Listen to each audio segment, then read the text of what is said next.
There's a difference between a life designed for human well-being and a life designed for system efficiency.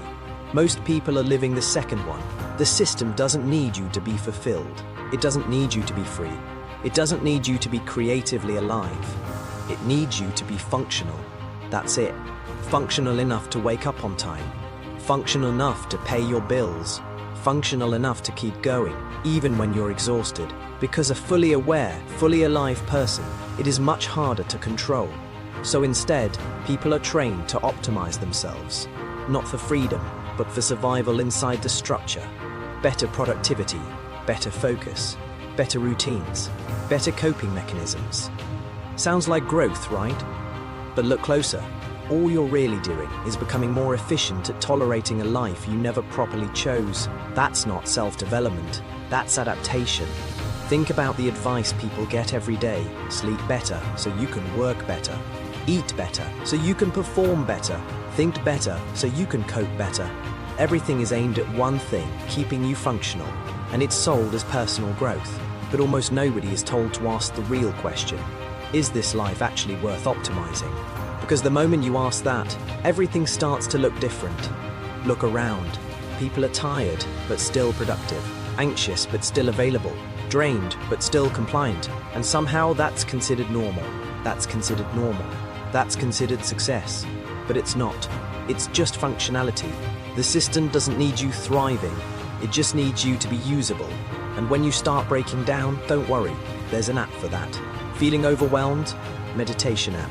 Can't focus? Productivity system. Burnt out? Wellness subscription. It creates the pressure. Then they sell you the solution. It drains your energy. Then it sells you ways to manage the exhaustion. That's not fixing the problem. That's maintaining it. Just enough relief so you can keep going. Because the goal isn't your freedom, it's your continuation. Modern culture even celebrates this. People admire those who can work non-stop, handle pressure, stay available, and never slow down. They call it strength. But sometimes, it's just someone who's been trained to ignore their own limits, and the system loves that person. The one who keeps going no matter what. The one who never steps back. The one who mistakes endurance for freedom. Because if you're always functioning, you never stop to ask, who am I doing this for? That's the question that changes everything.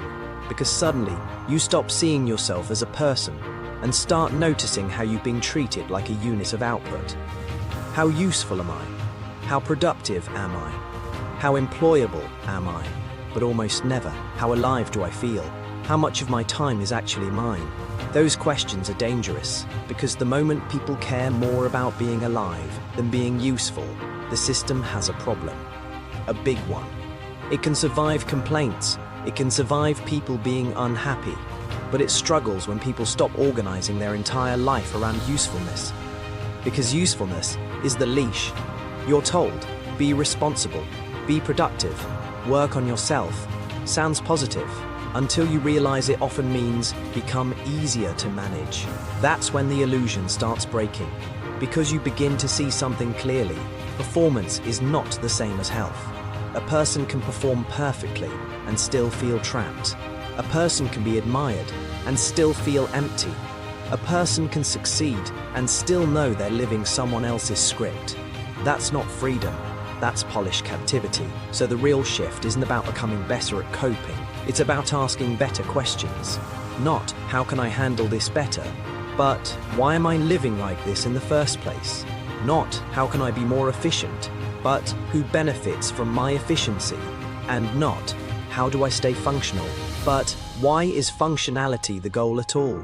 Because once you see that, the game changes. The system can demand your time. It can demand your energy, but it cannot control how you see it unless you let it. And the moment you stop worshipping functionality, you become something much harder to control, someone who wants to live, not just operate.